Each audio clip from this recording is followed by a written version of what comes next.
U sredu, 2. juna, pozorište na Terazijama je opet bilo domaćin manifestacije SAP World Tour. Na jednom mestu se okupila naša ekonomsko-informativna elita koja u svom poslovanju koristi ovaj poznati erb.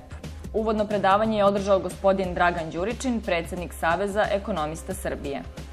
Njegov zaključak je da smo i dalje u krizi i da nam nakon blagog poboljšanja sledi opet pad.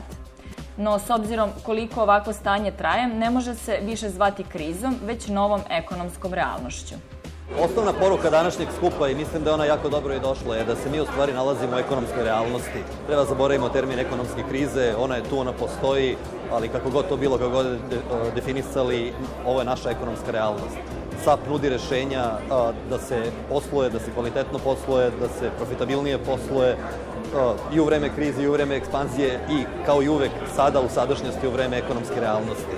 Videli smo najnovije rešenja u tom pogledu, videli smo kako naši korisnici koriste ta rešenja, da kvalitetno posluju, da reaguju na promene. Neki su s nama preko 10 godina, bile su i druge krize, kao što smo rekli. Znači, još jednom, ovo je realnost, poslujemo u realnosti i SAP vam pomaže u realnosti.